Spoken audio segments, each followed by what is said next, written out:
Hello, happy Solemnity of All Saints. Today we celebrate the Feast of All Saints, and I invite you to this meditation on the theme, All the Saints Point Us to Christ. Today we are invited to share in the heavenly jubilation of all the saints. With eyes of faith, we see them shine in God's firmament like glorious stars. This then is the meaning of today's solemnity, looking at the shining examples of the saints to reawaken within us the great longing to be like them. Being a saint means living close to God, and this is the vocation of us all. I will illustrate this feast with a story about Thomas Merton, one of the great spiritual writers of our time.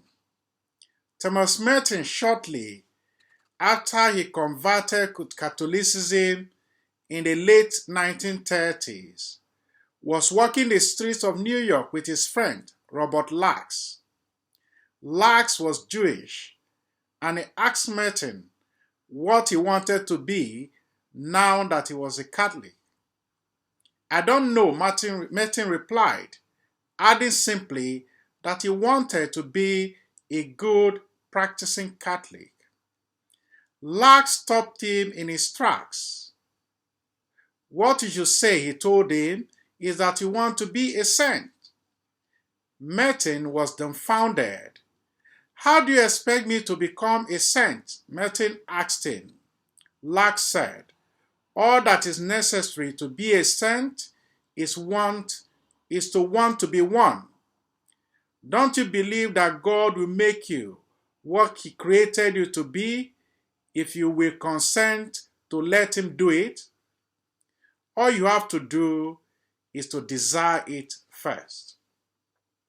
All the saints, like stars of Bethlehem, point us to Christ and invite us to desire to be saints. Those who follow the saints seek divine wisdom, spiritual health of soul, meaning to life's ultimate questions and paradoxes. We find at their journey's end Christ, the light of the nations, who is the fulfillment of all desires and the absolute answer to the ultimate questions of our lives. On the Feast of All Saints, we remember the countless sung and unsung heroes of our faith, and all those whose names may not appear on the church's official list. Their names are only known in the heart of a small circle of people whose life they have touched, shaped, and influenced. Their faith also is known to God alone, and the way they lived their lives was more important than the recognition they gained in this world. Today our hearts overflow with great joy, fond memory, and a jab of fresh motivation. For this vast multitude of saints whom we celebrate were our neighbors, family, parents, friends, grandparents, and colleagues, whose lives influenced us greatly and whose memories are faith tonic for us. They had strength to live the gospel messages in heroic simplicity, singleness of purpose, and with undivided hearts. They are great examples of goodness, devotedness, detachment, selflessness, intercession, and determined humility are not wasted on us. They inspire us. We must therefore hold dearly that nothing done inspired by faith and impelled by the love of Christ is insignificant.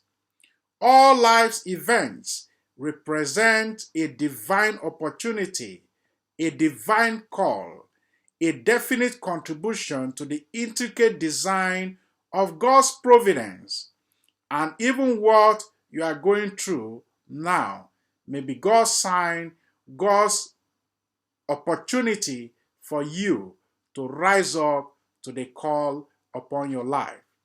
Today then, these saints point us to Christ still and invite us, the privileged inheritors of the graces promised in the gospel beatitudes, to a renewed march of faith, march to sainthood, and to the consoling words at life's end. Well done, good and faithful servant. Enter the joys of your master. It is not enough to be a good Catholic or Christian. Desire something greater. Become a saint. Yes, you. Why not? May the Mother of God, Queen of the saints, and Gate of heaven, intercede for our journey of holiness, for our loved ones who have gone before us, and who already departed for the heavenly homeland.